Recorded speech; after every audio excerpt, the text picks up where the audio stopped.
Hello. Oh hey, when did you get in here? Who, me? The Zinch demon who likes Slanesh? Yeah, you. Tuesday. Been that long, huh?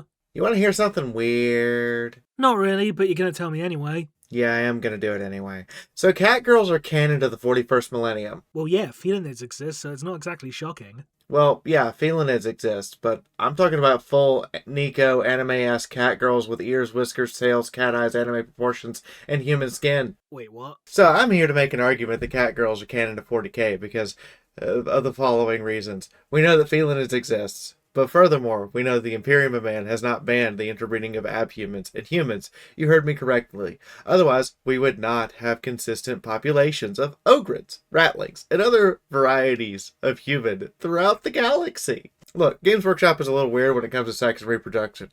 Just so you know. You go read something like Inquisitor. You know what? Never mind. Don't read that. I don't want to pay for your therapy bills. In reality, this is the truth. We have to admit to ourselves that in order to make enough abhumans for the various guard regiments throughout the galaxy, they would have to interbreed or just straight up have some weird hive worlds whose sole purpose is to create ratlings, ogres, felinids, and other creatures. If we accept this, we must accept that humanity still produces on the genetic method, which you learned back in 5th grade, for me to really dumb down how genes are passed down, Punnett squares. This means logically, you have to have variants of abhumans who are hybrids between humans and abhumans who are acceptable mutants. Let's be honest. If you have the role-playing books for Rogue Trader, Dark Heresy, or any number of mutational variants of humanity that are accepted outside the number who aren't. Still with me? Oh, I don't like where this is going. I don't either, but we're gonna get there anyway. Nobles of the Imperium are known for adopting or getting things they want and treat people as things. You just look how you as a Rogue Trader acted in the game by Owlcat Games Rogue Trader. You literally treated people as things, didn't you? And we know this is commonplace for them. That would mean that nobles would specifically breed and create variants of abhumans who are pleasing to their liking. We know this from the first book of Eisenhorn, which is really kind of baby's first introduction to 40k if you want something on how an Inquisitor works and how the universe itself behaves. There are pleasure girls, specifically the ones outside of Azabeth I cannot pronounce her name. Don't judge me. It's a really difficult name for me to pronounce. Azabeth Bekin. Eisenhorn's blank. There are joy girls and joy boys, thrill boys, are described not only as people who are bought and sold, but also bred to be used by others for pleasure in some cases. This is described in detail in Eisenhorn's world, as described upon pleasure worlds, and to a lesser degree upon the world Serenade described in the Infinite and Divine, I believe from Trazen's perspective. So, it is consistent across authors and genres within 40k.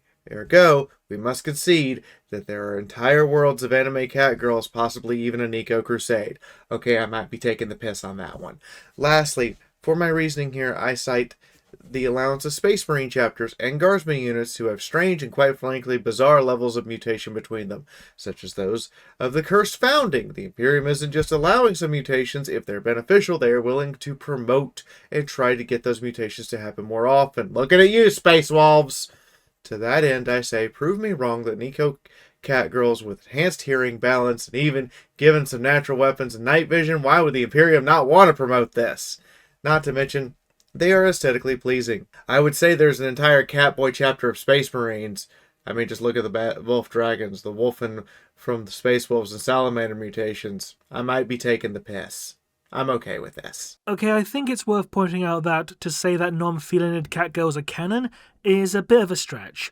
Sure, the galaxy is absolutely massive, and a hypothetical Nico strain could exist, but without any sort of hard evidence, such as a documented species name at the very least, like with other abhumans, The idea of these particular, as you put it so eloquently, joy girls and joy boys existing is nothing more than pure conjecture and speculation. Now yes, you're right in that baseline humans and abhumans can interbreed, as there have been documented instances of Homo navigo, aka navigators, conceiving children with Homo sapiens, as shown with Septimus and Octavia in the Night Lords trilogy.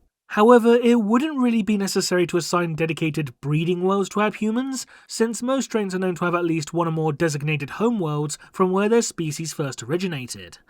For instance, the Ratlings have Orn's world, the Scalies have Necromunda, and the Squats have numerous worlds throughout the galactic core, just to name a few.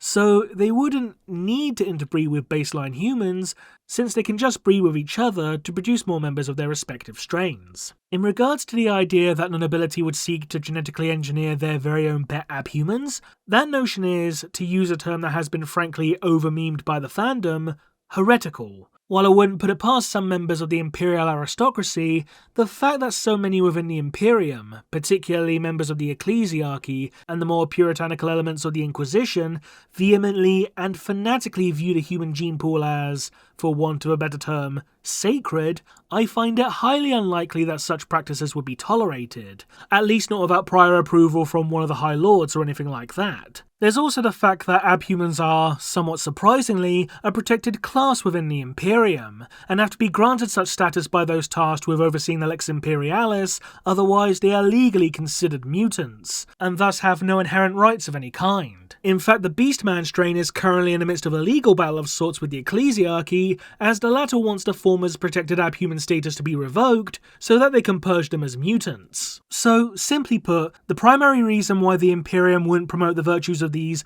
Joy Boys is because they would be, for all intents and purposes, mutants, regardless of how stable their genome is. And given how notoriously slow imperial bureaucracy is, the application process could take literally centuries, if not millennia. Now, I would be remiss if I didn't mention that the treatment of mutants does indeed vary from world to world. On Necromunda, for instance, due to how toxic and polluted the world itself is, mutation is so common that it is actually tolerated to a certain degree, providing that said mutations are relatively minor, like web fingers or an extra toe, stuff like that. But on most worlds, mutants would be, at best, considered the underclass of the underclass, and as for the Space Wolves and Black Dragons being examples of, quote, acceptable mutations, bear in mind that the Space Wolves hold the status of being a first founding chapter, and thus have an obscene amount of political protection due to having been created directly by the Emperor himself. This is pretty much the reason why the Space Wolves are one of the few chapters who can tell the Inquisition to effectively f*** off and receive little in the way of consequences, but even this protection has its limits. For comparison, second founding chapters, such as the original incarnation of the Soul Drinkers, have nowhere near as much protection and can be declared excommunicate traitoris for relatively minor infractions. As for the Black Dragons, it's stated within the novel Death of Antagonists that whenever the chapter is required to send samples of its gene seed to be analysed for purity and stability, all samples are drawn from those warriors who display little to no signs of mutation, effectively cheating the system as it were. First of all, Joy Girls and Thrill Boys. I did get the name wrong. I misled you. I'm a Zinch demon. That's kind of part of my shtick. They are mentioned specifically in Rites of Passage, Caiaphas Cain the Emperor's Finest, and Eisenhorn Xenos. That's 3 different authors that specifically mention them. Meanwhile, Joy Houses, places designed to take in people and or breed them for this purpose, are mentioned in Flesh and Steel, Eisenhorn, the Rogue Trader RPG book, and Gaunt from Gaunt's Ghost shows a 100% contempt for them in The Saint when they are casually mentioned in a conversation. So they definitely exist. I will, however, relent that the level of devotion from the ecclesiarchy would inhibit things, but I would then turn to Rogue Trader video game and how many worlds you were supposed to be within imperial compliance, only to find vast underground heresies, random mutants, and other things going on even on your own ship. Not to mention, even within Games Workshop's recent animations, things like Hammer and Bolter, Blood of Angels, and Pariah Nexus, not only with heresies happening right under the noses of the ecclesiarchy itself, there's also the question of definitional, what is a heresy? AKA in Pariah Nexus is our little sister of battles, headmate there, her little insanity, her little PTSD girl, is that a heresy? I'm not saying they promote the virtues of such things, only that they exist and are legally sanctioned already. I do agree, I did take it a bit far to say there's a Nico Catgirl Crusade or a Nico Catboy Space Marines, but I will not put it past Games Workshop for them to exist. You mentioned the Black Dragons, and despite their obvious mutations, at one point they were just loyalist renegades, which is the most contradictory statement I've ever heard. Okay, for some reason I completely misunderstood what you meant when you brought up Joy Boys and Joy Girls. I don't know why, but I thought you were using that term to describe these hypothetical Nikos as a whole, as opposed to referring to in-universe sex workers, so I apologise for getting confused. I must have had a brain fart. If Nico Joy Girls do exist, then yeah, I suppose the frail houses would indeed maintain their own breeding stock with which to make future workers. And of course, it's pretty much a certainty that most, if not all worlds within the Imperium would have a number of heretic or criminal groups that operate outside the bounds of both church and state. That just goes without saying. But I don't think that any Catboys or Catgirls genetically engineered and produced by an underground organisation would be in any way legal. Their creation could have very well been sanctioned, even commissioned by someone within the planetary government, absolutely. But I highly doubt that, say, the local division of the Adeptus Arbites would see it in any way other than a massive violation of the Lex Imperialis. So if the Arbites, Inquisition, or even a political rival gets wind that the planetary governor is making their own harem of catgirls, for instance, then I imagine it won't be long before said governor is executed, or even forcibly converted into a servitor for their, quote, crimes against humanity, which, coming from the Imperium of Man of all things, would be saying something. The only way I feel that Nico Joy Girls could exist is if they were felinids that had been originally smuggled from their homeworld of Carlos McConnell. But even then, that's assuming that felinids are, quote, Nico in any way. Given that their scientific name is Homo sapiens hirsutus, which to oversimplify means hairy wise man, it's more likely that such beings would be either furries, being to cats what beastmen are to goats, or something more akin to the Wookiees from Star Wars. My final determination, I'm going to say I'm waiting for Games Workshop author just to include them. At this point, I don't see a reason why they shouldn't have them and have felinid models or catgirl models in their line.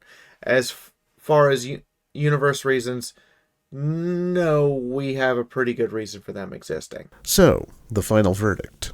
Fee has asked me to weigh in on this, and it's currently 2 o'clock in the morning, and I'm trying not to wake my wife up, but as a non-40k fan, I will have to say that it sounds like Rem's got the better argument here.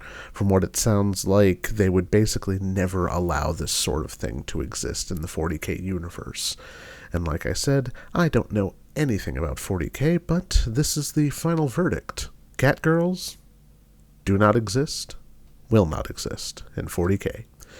Thank you all for watching, and here's the Patreon reel.